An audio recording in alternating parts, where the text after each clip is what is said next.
Today we're going over stories of quiet legends who finally snapped. 1. Simo He, the White Death. It's the winter of 1939, and the Soviet Union has just made what it believes is a simple calculation. Finland is small. The Soviet Union is the largest country on Earth. The Red Army has over 1 million men. Finland has perhaps 300,000 soldiers total, many of them reservists, most of them equipped with weapons that would have been considered outdated in the previous war. Moscow expected Finland to fold within weeks. Some estimates suggested it would take 11 days. They had not accounted for the forest. And they had absolutely not accounted for Simo He. To understand Simo He, you'd have to understand what he was before the war started. He was a farmer, 34 years old, 5 foot 3 inches tall. Quiet, by every account that survives, to the point of near invisibility. He had grown up in the forests of southeastern Finland, near the Soviet border, hunting and farming, living the kind of slow, careful life that rural Finland produced in the early 20th century. He had done his mandatory military service, proven himself a capable marksman, and gone back to his farm. He was not a warrior. He was not looking for a war. He was a small, quiet man who wanted to grow things and be left alone. The Soviet Union did not leave him alone. When the Winter War began in November 1939, he reported for duty and was assigned to defend the forests near his home, terrain he had walked and hunted since childhood, terrain he understood at a level that no map could replicate. He knew where the shadows fell in the afternoon. He knew which snowdrifts were deep enough to lie in 4 hours without being seen. He knew the cold the way a person knows their own house in the dark. He took his personal rifle, a Finnish variant of the Mosin Nagant, a weapon he had been shooting 4 years, and went to work. What followed over the next 100 days was something so statistically improbable that the Soviets initially did not believe the reports coming back from the front. He fought in the deepest part of the Finnish winter. Temperatures regularly dropped to -40 degrees Celsius, cold enough that metal became brittle and breath condensed into a visible cloud that could give away a position. He addressed this problem by packing snow into his mouth to prevent the vapor from his breathing from rising above where he lay. He wore white camouflage over his uniform. He chose positions that gave him sightlines while keeping him invisible. He moved constantly, never staying in the same position twice, and he used iron sights rather than a telescopic scope, because a scope requires raising your head slightly higher above cover. In He's calculations, fractional differences were the difference between living and dying. Soviet commanders began receiving reports that defied their understanding of what one person could do. Entire units pinned down by what appeared to be a single shooter. Patrols sent into the forest to locate him did not come back. Counter-snipers were deployed specifically to find and neutralize him. Artillery was called into shell areas where he had last been seen. He was never where they expected him. The Soviets began calling him Belaya Smrt, the White Death. They offered rewards. They changed patrol patterns. They tried everything a military force can try when one man is methodically preventing an army from moving through a forest it was supposed to control. Nothing worked. By the time the Winter War ended in March 1940, 105 days after it began, Simo He had been credited with over 500 confirmed sniper kills. Some estimates, including Finnish military records, put the number higher when all engagements are included. No sniper in the history of modern warfare has come close to that number in comparable conditions and time. The number exists as a documented historical statistic.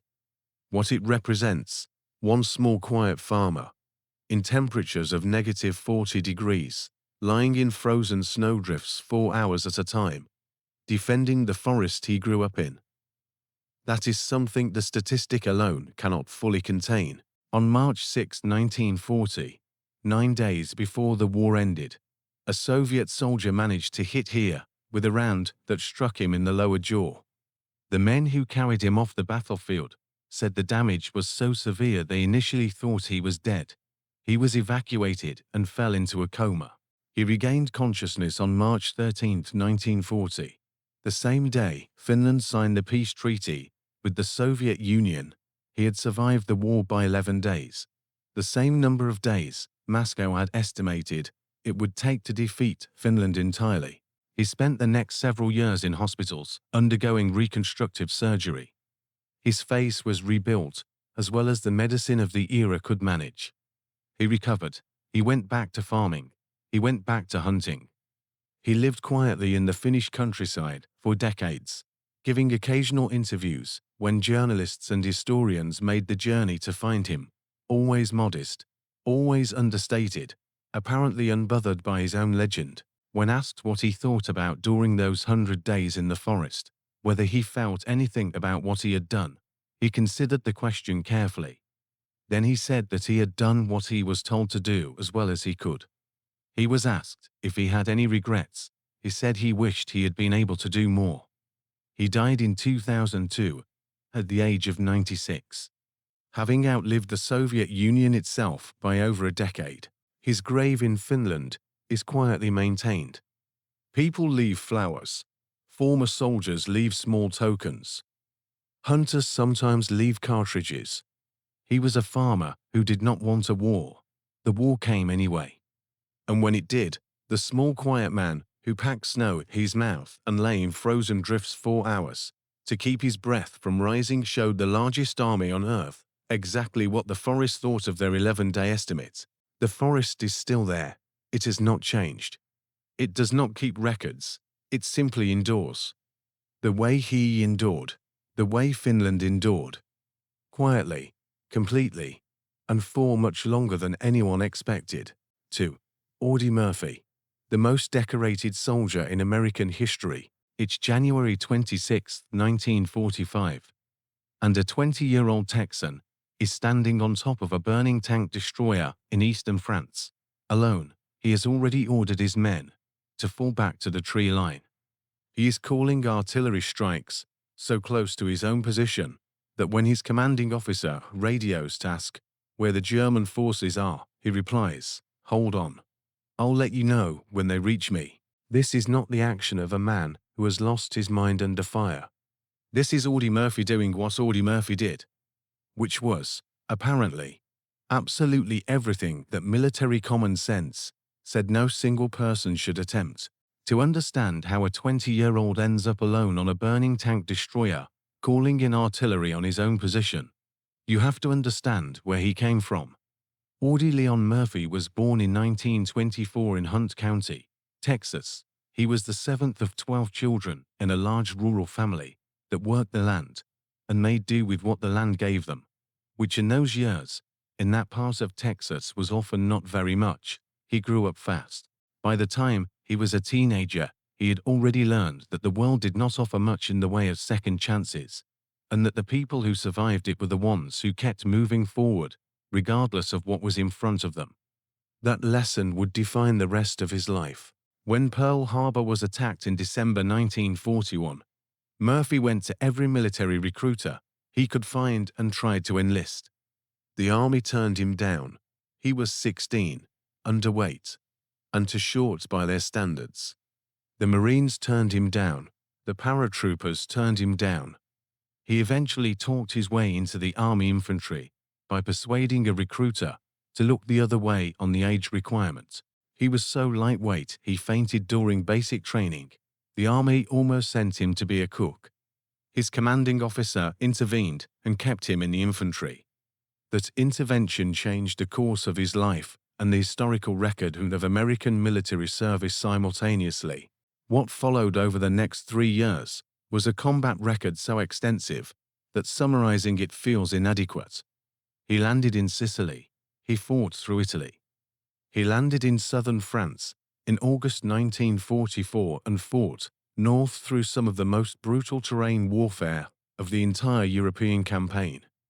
He was promoted repeatedly, not because of time served, but because of specific actions that left his commanders with no alternative. He was wounded 3 times. He continued fighting each time before his wounds were fully healed. He contracted malaria and continued fighting. By January 1945, he had already received more decorations than most soldiers accumulate in an entire career. His company had been ground down to 18 men. A company should have around 200. On January 26, the German attack began. Murphy ordered his men to withdraw to the tree line and began coordinating artillery support. The tank destroyer near his position was struck, caught fire, and the crew abandoned it. Murphy should have gone with them. Instead, he climbed on top of the burning vehicle and got behind the machine gun. His reasoning, when he explained it afterward, was straightforward. The machine gun was there. The Germans were there. The burning tank beneath him might explode at any moment, but it had not exploded yet, and until it did, the gun could fire. He fought from that position for an hour. The tanks came within 10 yards. He called the artillery in so close that the officers on the other end of the radio refused to fire at first. Certain he had made an error. He had not made an error. After an hour, the German attack broke. The surviving infantry withdrew. The tanks pulled back. Murphy climbed down from the burning tank destroyer, walked back to his men in the tree line, reorganized what was left of his company, and led a counterattack that drove the Germans back and secured the position. He was wounded in the leg during the counterattack. He did not report the wound until the position was secured. For that action, he received the Medal of Honor, the highest military decoration the United States can award. He was 21 years old when the war ended. The most decorated American combat soldier of World War II, he came home to a country that put him on the cover of Life magazine and made him a movie star. He spent 2 decades in Hollywood making westerns and war films, including one called To Hell and Back in which he played himself, which became one of the highest-grossing films Universal had produced to that point. He was 21 years old, famous, celebrated, the living symbol of American military courage. And he was quietly, completely, falling apart. What nobody talked about in 1945, and nobody had a proper name for, was what is now called post-traumatic stress disorder. Murphy could not sleep without a loaded pistol under his pillow. He was plagued by nightmares so severe that he warned people never to wake him suddenly. He became dependent on sleeping pills prescribed to help with the insomnia. He lost money. His marriages struggled. The cheerful Texan on the movie posters and the man living inside that face were becoming increasingly difficult to reconcile. And then, at a time when admitting this kind of struggle was considered shameful for a soldier and unthinkable for the most decorated soldier in the country, Murphy began speaking publicly about what combat had done to him. He talked about it in interviews. He advocated for better treatment of veterans.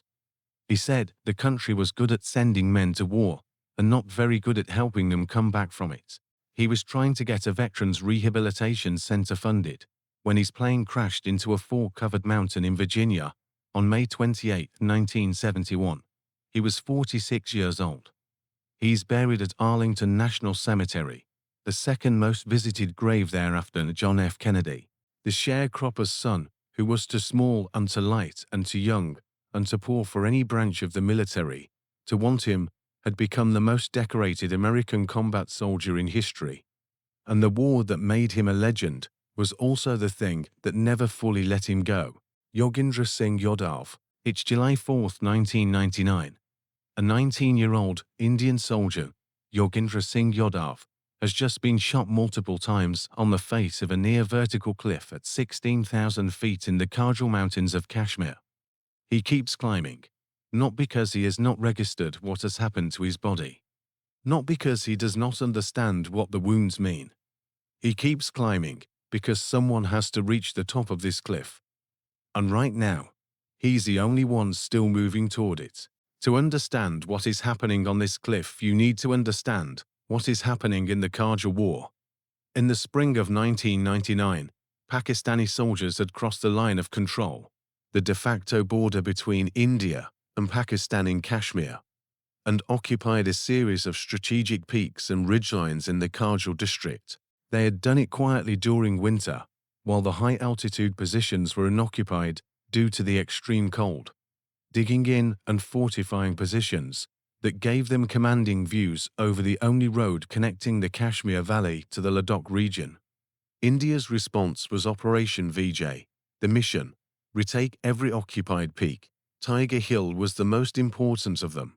At nearly 16,500 feet, it dominated the surrounding terrain.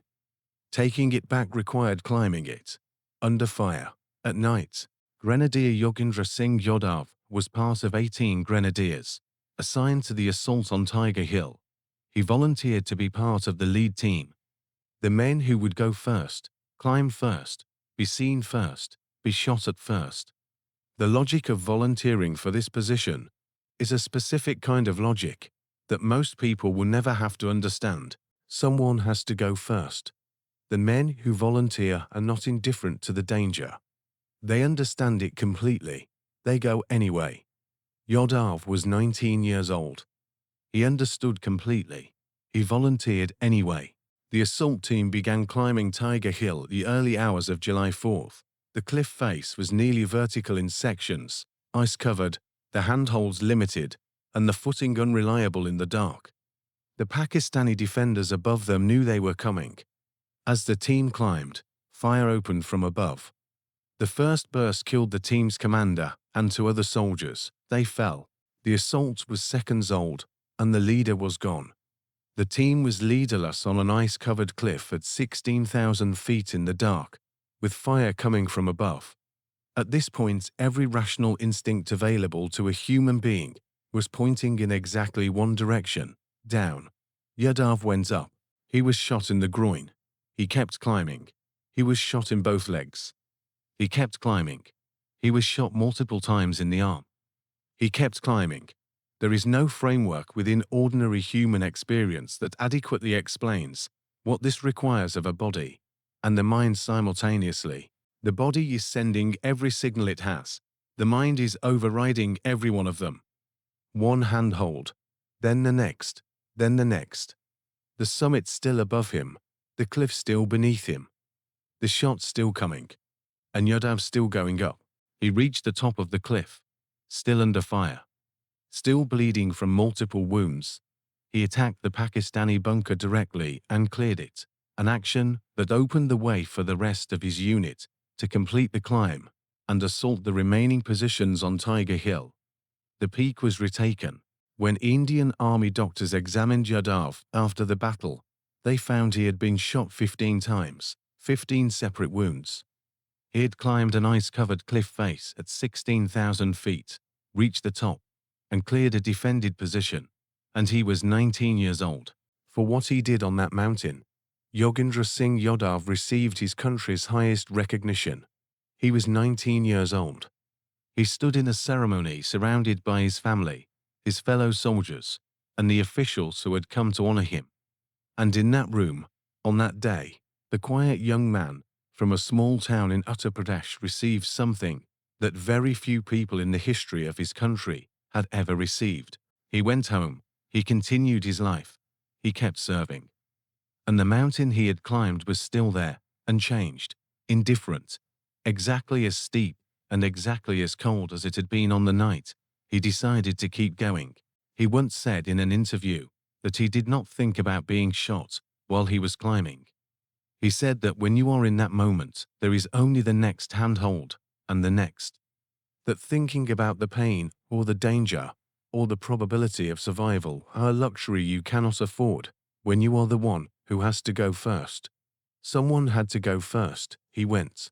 He was shot 15 times on an ice-covered cliff at 16,000 feet at the age of 19. He reached the top. He came back down. He went back to work. And the mountain that required everything he had, Tiger Hill, still stands in the Kargil district, still visible from the highway below that he helped keep open. The cliff unchanged, the handhold still there for anyone willing to reach for it.